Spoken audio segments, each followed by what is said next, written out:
It's time to break down some football. We got to get our mind right. Touchdown, win. From the perspective of guys who played in the NFL. Caught, touchdown! And a guy who had one really great sack in high school. Oh, you're so weak. You're a waste of my time. Greg Camarillo and Marcus McNeil are the pros, and Scraby is the Joe. Let's go. Let's go. Let's go. Two Pros and a Joe starts right now. You know, some things change when you get a website in this world, and that would be us. twopros.joe.com is up and ready. Google has crawled us. Social media has found us. We are making waves right now. I am Scraby. I'm the Joe of the show. We got Greg Camarillo and Marcus McNeil, the pros of the show. Greg Camarillo, wide receiver in the NFL for 8 seasons. Marcus McNeil, not a wide receiver, but a left tackle in the NFL. Very large wide receiver. Very large wide receiver. I could have been a wide receiver. Hey, you know what, Marcus? You're what, 6'8"? I think they should have just thrown one up to you. We talked about that a few weeks ago. I told my high school coach that, and they did it, and I scored 2 touches. I was like, just throw it to me. Yeah, and they never did, which is their mistake. But Marcus McNeil, 6 years at left tackle for the Chargers, blocking for Philip Rivers' blindside. Again, twopros.joe.com, the number 2, PROS and a Joe.com. You can find everything there. And tonight we're going to talk about the wild and wacky week 9 in the NFL. Wild and wacky, everybody, week 9 in the NFL. And we're going to go through some of those crazy games. We're also going to talk about Odell Beckham Jr. becoming a free agent. We're recording this on a Tuesday night. So as soon as we release this tomorrow, he's going to be signing with a new team. That's just how it works in the podcasting radio world. So we're going to talk about him. We're also going to talk about this taunting penalty that happened last night in the Monday Night Football game between the Bears and the Steelers. But we're going to talk about how I at least think this penalty has to change because it's ridiculous. It's stupid. It's costing people games. So we're going to talk about that at the end of this podcast. Can I throw one thing into the agenda that came to mind when you introduced Big Mac? Philip Rivers, you mentioned he blocked for him. Did you catch his little interview at his high school when asked about would he consider the Saints job now that they need a quarterback? Did you guys catch that? Let's start there. No, what did he say? He didn't say no, which was amazing. I thought he just flat out say no. He basically said, look, it just has to be mutual. You know, I want to play and they need to want me to play, which to me was an invitation to go get him. Ooh. But the door is cracked, man. I see a little bit of it. I found that very intriguing that he didn't flat out say no and that he's basically considering coming back. Hey, Philip can probably make it work because he's one of those quarterbacks that didn't really depend on his athleticism. You know what I'm saying? No, so he did not. So when you got a guy like that, you know what I'm saying? Like him, imagine like Tom Brady, you know what I'm saying, who's in there till he's 40, you know what I'm saying? Like Philip works hard in the weight room. People don't see that. You know, he doesn't look like a, iron giant or anything like that, but he actually gets it in the weight room. So I bet you he's still in shape. Yeah. So my only hesitancy with this of why, I want to watch it just because I want to see if it can work. I played for the Saints. Sean Payton was suspended. This is past, what was the Bountygate. Bountygate. There you go. Yeah. They wanted to kill 49ers players. Yes, they did. Decapitate them, kill the head.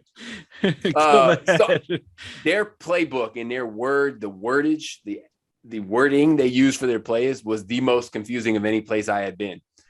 And so it would be hard to jump in there for a quarterback and immediately know what's going on. So as a receiver, you jump in there, you could learn 20 plays because you only got to know what one person does.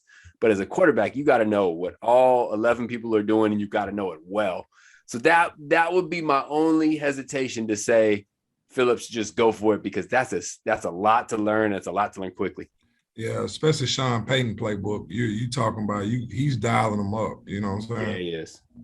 Yeah, I'm just reading it. I was trying to find the Phillip audio. I can't find it, but I was just reading something from head coach Sean Payton of the Saints saying that it would be a big challenge to bring in a quarterback that's unfamiliar. But I mean, if there's someone that you can make some special packages for just to get him acquainted with the offense, get him back in the groove. I mean, it's a veteran like Philip Rivers. He's been around football long enough and he's coaching it now that he could probably figure it out. And I mean, isn't he better than Trevor Siemian? Yes. Yeah. Yes. Guaranteed. Guaranteed. Well, they haven't called him. I mean, No one's called Cam Newton either, which is kind of surprising to me as well, because Cam Newton is closer to the to playing than Philip, I would say, even though they both. I mean, Philip retired. Cam started this year on a team. Marcus, you said you don't believe that? No way. I mean, if you worried about like Phillip Rivers coming in, who's like one of those guys who's like Mr. Playbook, Mr. understands everything about defenses, Mr. ready to compete right now, Cam Newton isn't really that same quarterback, so I just don't think if Sean Payton doesn't have that type of wherewithal or trust in somebody like Phillip, he's definitely not going to turn around and be like, hey, Cam, come on. You know what I'm saying? Yeah, I only see Cam replacing somebody that's a running quarterback. So if, say, Lamar Jackson goes down and they need somebody, I can see Cam Newton popping right in there. Jalen Hurts maybe for the Eagles or something like that. Yeah, it is strange. I mean, Cam Newton, he's kind of been forgotten this year. But anyway, the NFL still goes on with or without Philip Rivers and with or without Cam Newton. But the weekend was crazy. And I kept trying so hard not to think about the cliche that they say about the NFL. Any given Sunday, there you go. That's why you play the game, something like that. It is true. It is true, because this weekend proved it to us. And we got a lot of crazy games to talk about. Let's start with the Broncos crushing the Cowboys in Dallas. Yeah. Most of my analysis of games going into them are fantasy football analysis.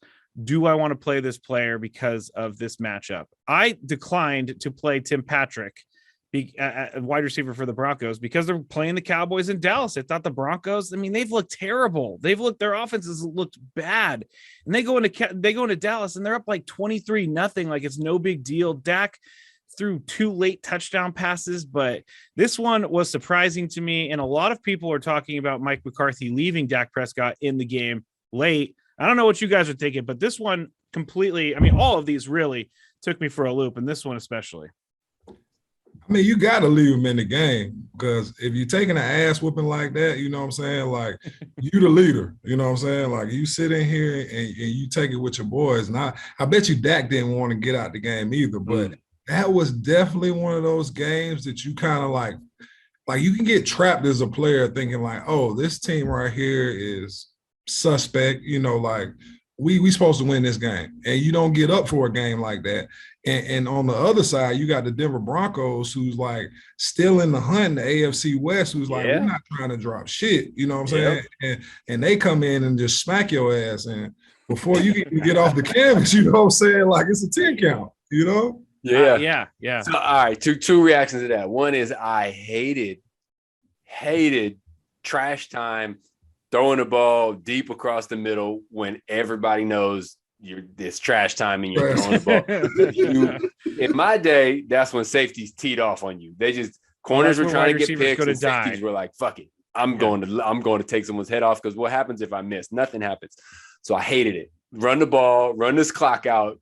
Don't lay me out over the middle. 4-minute offense all day. Yeah, man. I mean, I get it, but there were some coaches that down 21, 38 seconds left, and we're throwing the ball. Like, get the fuck out of here. We lost. It's okay. Take it on the chin. Let's go home. But anyway. Hold on, Greg. I think the only people that hated that more than you was the left tackle. You know what I'm saying? You got the defensive ends in a coming hard 40-yard dash stands like I'm up the field about to whoop that ass. And you'll give up a sack late in the game. I mean, fuck. Hated that. Hated it. The other part, exactly what Big Mac mentioned. So I've totally counted the Broncos out, because their first 3 wins were against 0-win teams. So their wins were not valuable. And I didn't think they would have anything to show for this year. But you're spot on, because the AFC West is wide open. Like, it could literally be anyone. The Raiders were on top. They've got some issues we'll talk about. Yeah. The Chargers looked great and then looked vulnerable for 2 weeks. So they're back on top. And then the Broncos are right there behind them. So all it takes is a little extra, and the Broncos could pop in there. And don't even think about who bringing up the rear. You got KC bringing up the rear. That's true. I've been holding on. I've been holding on to hope for them. And I'm ready to let it go. Bro, they right there, though, with 5 They're wins. right there. But they got there. literally the hardest remaining schedule left. And they haven't shown enough that they can win those games. I keep thinking this is the week they're going to turn it on. This is the week they're going to turn it on. I really was hoping that Aaron Rodgers fucking up was going to be the week they turned it on. And that's just not turned on. Still looks sus. Yeah, sus. I was gonna say that as well. When you said that about when you said that about going into a team or playing a team that you think you're gonna beat, and you're like, oh, sus. I don't know. I'm just using the word incorrectly at this point. But talk to me about that. We never talked about this. How does that happen when we say, oh, it's a trap game, or oh, it's they overlook this team? Like, how honestly does that actually happen? Man. I think it's just like when you got a bad team. Like when you got a team coming in, like say Cleveland in the past, a Cincinnati team in the past, it's like you kind of put those in the win column, even though you're not supposed to, and if they come out and jump on you fast, like all these people are NFL caliber athletes. All of them made it to the NFL for a second. So they should be able to play, even if they're not, having the best season. So that means at any given time, you can get your ass whooped. So I'm going to give you the mindset, and then I'm going to give you the explanation. The mindset, one, division games are the most important. So you get more excited, more focused for those. Home games are pretty important, but division first. And then you're going conference games. And then when you get these situations like Cowboys, Broncos, not division, not conference, barely play each other. It's not as important. It's not as sexy. Oh, let me throw in there primetime games. You get excited for it. Oh, yeah. Everybody's watching. When you see that little floating camera floating around the field, that's that motherfucker right there. Yeah. It's time to show up. Wait, so you guys get up for the sky cam is what you're absolutely. saying. As soon as you pop out that tunnel, that sky cam is following you. Wink at it, wave at it. Hey. I think that's the closest thing you get to like what you started off with, like the Friday night lights, you know what I'm saying? Yeah. How we all started playing football, even you, Scrape. Yeah, look at those eyes light up. Yeah, Friday night, you know what I'm saying? Like, hey, you put your jersey on, the lights come on, like that shit's rocking, and you get that atmosphere whenever you're playing at nighttime, Monday night, Sunday night football. And then, like Greg said, everybody's watching. So you're trying to put on a show. Yep, absolutely. So that curates the hierarchy of games, and then these non-division, non-conference games, they're not as sexy, and that might just take a little bit of motivation out of it. But Scrapes, what it ultimately boils down to is some weeks you just suck ass, and you don't show up, you don't get off the bus, and the team just sucks. And it happened. Like this week, they all decided it was like an NFL decision. Like, all right, this is the week we're gonna suck. And that's just. I just typed in, this is the name of our episode for some this weeks week. Some weeks you just suck ass. There's no other explanation. Some weeks you just don't show up. I get it. I mean, there's some days when I go to work and I don't show up either. So it happens to everyone. There's mental weird days where my brain's not there or whatever. But anyway, Broncos crushed the Cowboys. So that was surprising. Next game that was really surprising was the Jaguars beat the Bills down in. Yeah, the Jaguars, because on the radio show, if I say Jaguars, people have said I'm saying it wrong. It's Jaguar, something like Jaguars. that. Jaguars. I'm just going to call them the Jags. The Jags beat the Buffalo Bills, and now in the last 3 weeks, the Buffalo Bills are 1-2. Which isn't crazy. It's only a 3-game stretch, but at the same time, it's coming against a team like the Jacksonville Jaguars, and they beat the Jacksonville team, beat the Bills 9-6. It was not a pretty game. It did not look good. It was not fun to watch. It was kind of trashy on both sides, but I don't know what's going on with the Bills. Are they feeling themselves a little bit too much? Because, every time they get up, something happens where they have to get kicked right back down. And that's what happened this weekend by losing to the Jacksonville football team. Yeah, I think the Bills are one of those teams that kind of want to stay in the cut until it's time for them to like show up and play. Them being the front runners, I just don't feel like they are comfortable there yet. You know what I'm saying? It takes time for you to like become a team that's like just used to being in the front, like say old Patriots team, you know what I'm saying? Or the Colts, or, like a Tampa Bay team. Like when you have that leadership, like that that you're used to winning games, like it's easier for you, and I don't know if Josh Allen being a fairly new quarterback in the league has that moxie about him yet. It's true. I don't know. What do you see, Greg? So they got the Jaguars last week. They got the Jets coming up this week. And it's just, you can just get lulled. You can be bored and not bring your A game. And the other thing, like Marcus said, I don't think the Bills are stressing because who's going to beat them in the AFCs? Like the Patriots look decent, but they're not right win. there. They're not going to win. Stop. They're not going to win the division. They could turn it around. Mike White. If Mike White, Josh Johnson, by the way. Yeah, 3 touchdowns. What a great, for him. You know what I love? I love to see guys capitalizing on opportunity. So Mike White came in here and balled his ass off. Josh Johnson popped out of there and balled his ass off. I love that. That shit makes me happy. Yeah, bro. When you get that chance, like say somebody goes down and you get an opportunity, like you said, Greg, I love to see guys step in and grab that moment because you never know when you're going to get another shot. You don't even know like if the person that you're taking over for, if they're going to put them back in when you get back. But if you get enough good tape, I guarantee you it was a team that saw you or some sort of scout that's like, hey, this kid got some potential, which can lead you to a better situation on another team. Yeah. Absolutely. Yeah, I mean, that's how a lot of some of these guys are made. I can't think of one off the top of my head right now about every quarterback. Possible, fill-ins that become great quarterbacks. So, I mean, look at Colin Kaepernick and Alex Smith. So Alex Smith got hurt. Colin Kaepernick jumped in, and Alex Smith never came back. Kaepernick took him all the way to the Super Bowl, and then Alex Smith was on a new team. He got his shot and never gave it back. That is true. But I got my shot like that. I don't know if y'all guys know, but Roman Oben was great left tackle in the league, you know what I'm saying, a veteran, and he was actually out with like a foot injury when I got signed, you know, so they kind of threw me in the fire, you know what I'm saying, and in the SEC, you know, you either sink or you swim, so I ain't got no other choice to put my life jacket on and get ready to play. You know? So I stepped in there, you know, and played well enough that I was able to, you know, win the starting job and keep it. Yeah. Roman Oben, we had him on the show one time, I believe, and he was a very serious guy. He's doing something. What is it? He does something with the NFL right now. He works for the league doing, I want to say like youth football leagues or youth football outreach or initiatives something like that. Or something like that. Great guy. Yeah, he is. He was really, really cool. He's a real professional, but if you catch him in a meeting room, he is silly as hell, bro. Like Roman Oben's a fucking character.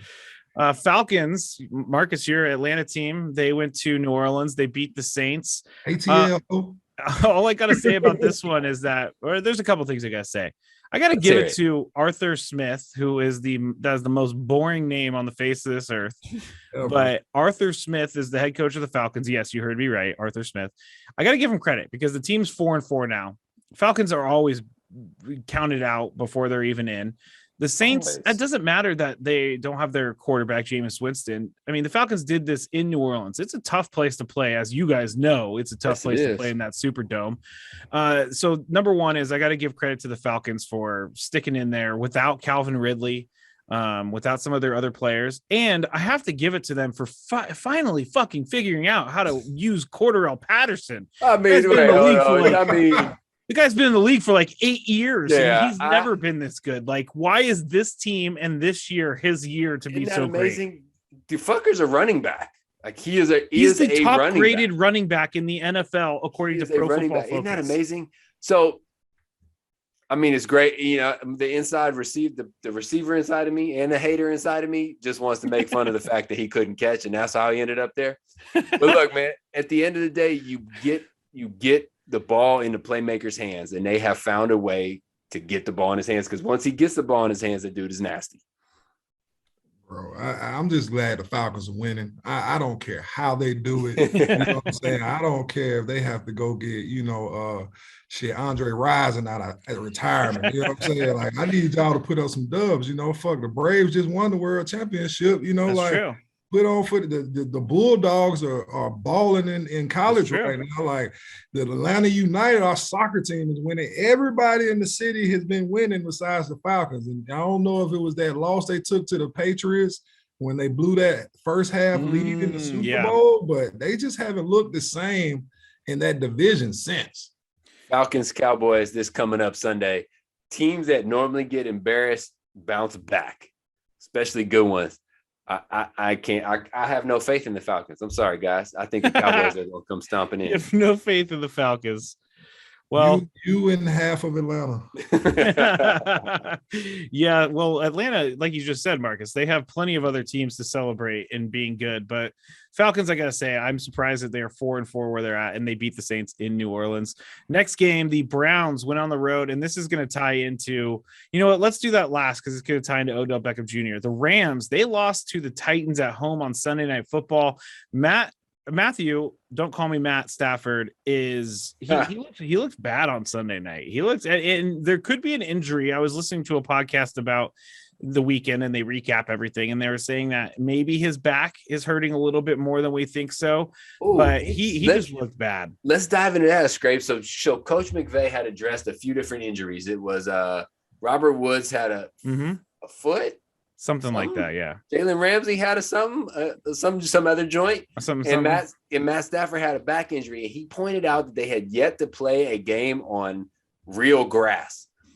And that shit wears on your body, man. When I went from Miami to Minnesota and we practiced most of the time on turf and in New Orleans on turf, fucking knees hurt all the time. And that shit wears on your body. It's harder on your body. And then you practice on fake grass when you play on fake grass. And so over the course of 2 months, if you haven't touched real grass, your body's going to hurt. Interesting. I like real grass, but I see your point right there, Greg. You know, then why does the NFL use it then? I'd rather play on fake grass. My routes are crispy, nice and crispy. You're not going to slip. Nothing's going to come up. But then you get those millions of rubber pellets everywhere. Oh, yeah. Oh, they come up in your booty crack. They come up in your armpits. Oh, man. Everywhere. Fucking 3 days later, you find one in your ear. Everywhere. In your booty crack.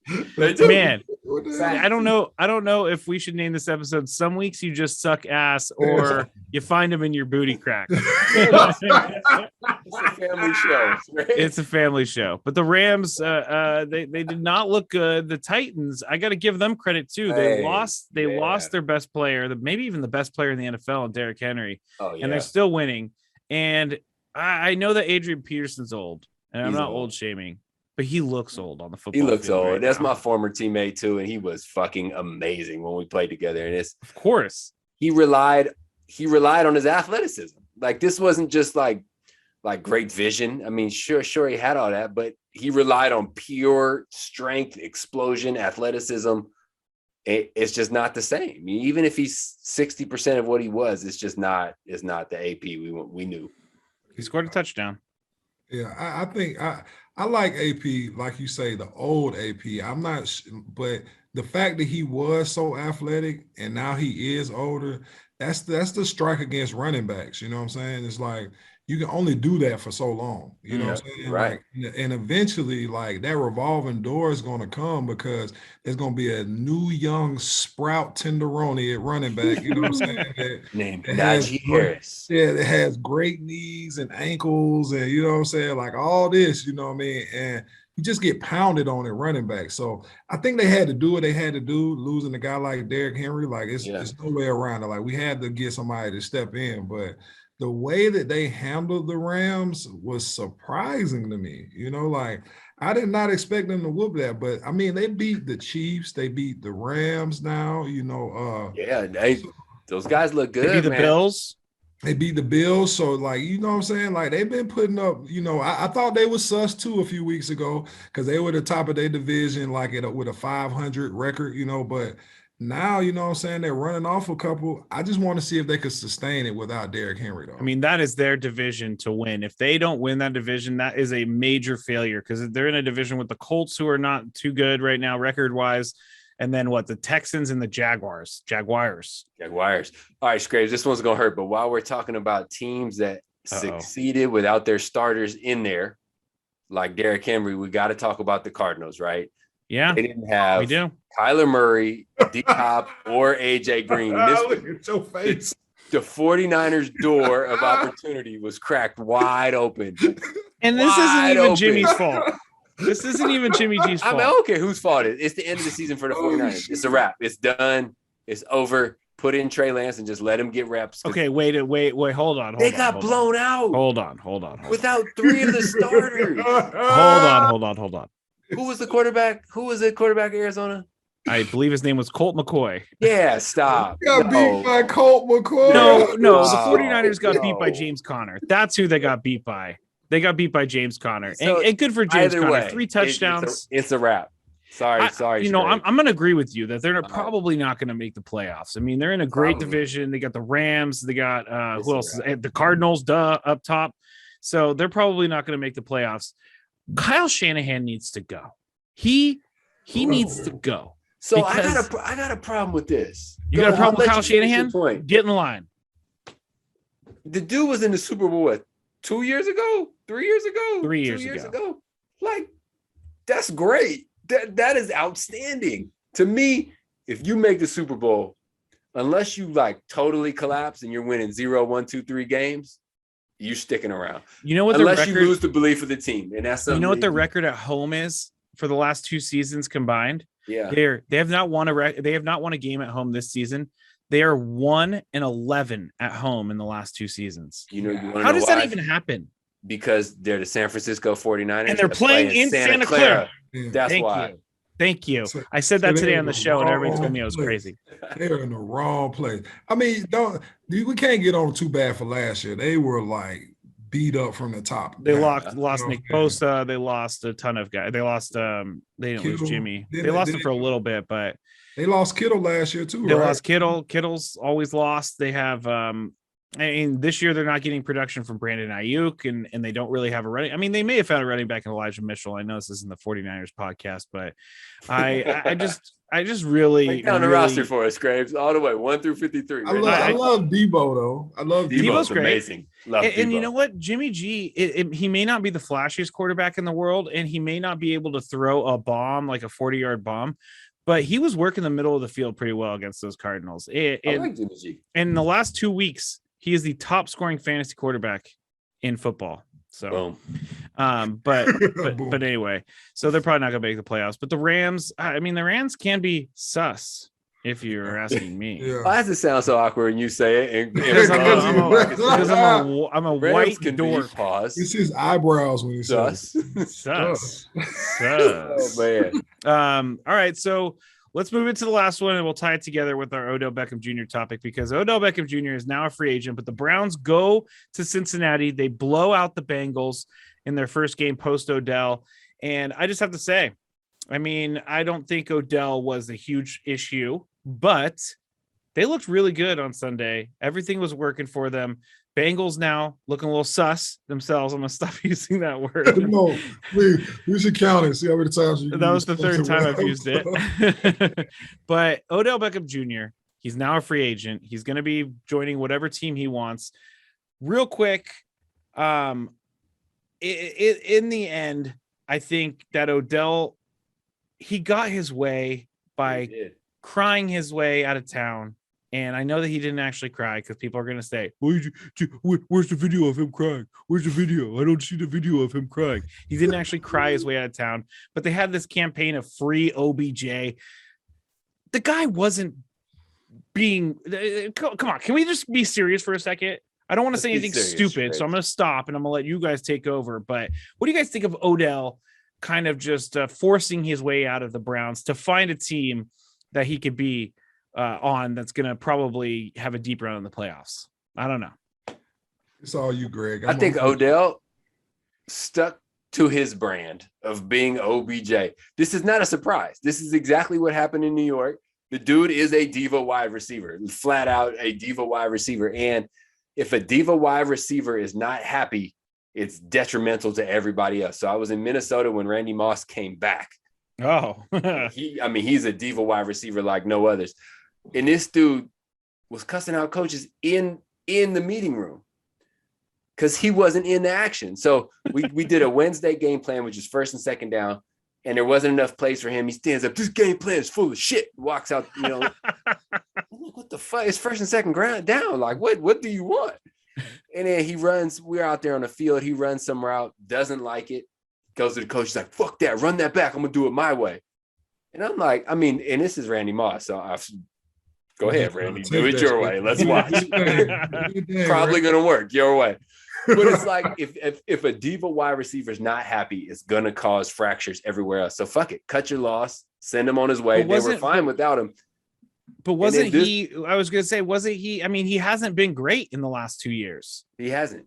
See, and that's the thing. That's what I was going to get to, Scrapes. Like, this isn't the OBJ, or I haven't seen OBJ since the catch, right? Like, I can't really think of any other play since the catch that I could significantly think about that OBJ made over the past few seasons. Like an iconic play, and that's the only one.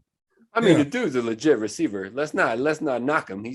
But it's a Cleveland, but he's on a Cleveland team too, where you got Nick Chubb, you know what I'm saying? And they got weapons. You know what I'm saying? They're fine without him. You got Landry still too, you know. You have DPJ, Donovan People-Jones. Yeah, they're fine without him, and they showed that. Yeah, I love what like Baker said, because Baker low-key dismissed the shit. Like, I'm just glad all that shit from last week was over with, you know what I'm saying? Yeah.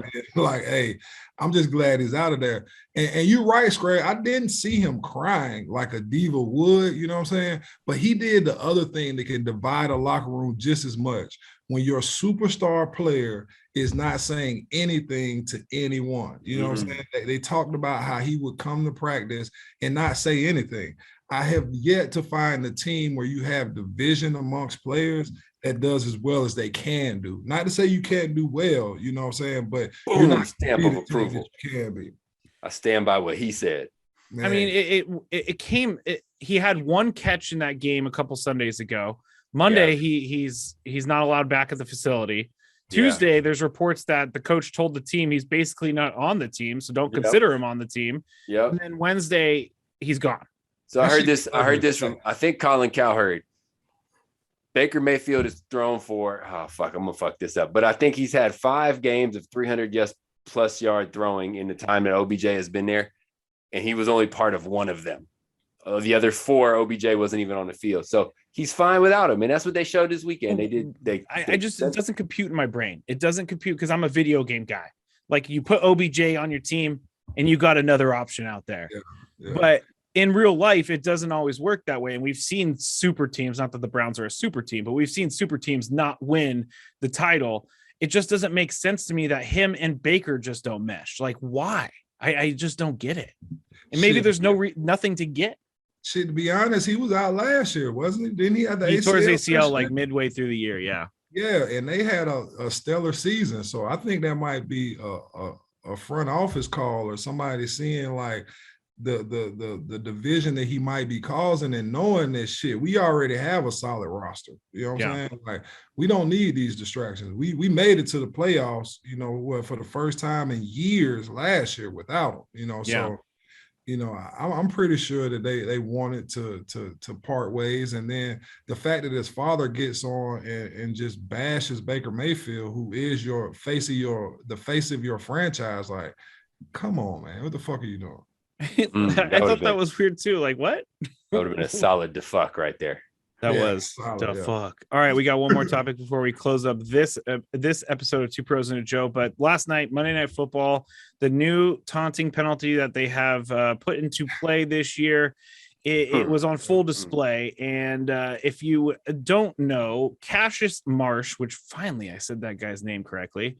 Cassius Marsh was he stopped this is okay. Let me set this up like this. Most times these taunting penalties are coming on a 3rd down stop, which is getting the offense off the field, and then they get the penalty. It's an automatic 1st down, and it allows the team, it bails out the offense. I think Marcus even talked about this like last week or 2 weeks ago, but these penalties are bailing out the offense. And here is the actual play that we were talking about, and it's Cassius Marsh. He looked at the sideline, but this is what people are saying got him in trouble. And it's the referee kind of bumping him right there. And then the referee spoke on it and said that I know he did, but we're watching the video. It was sorry to ruin the video.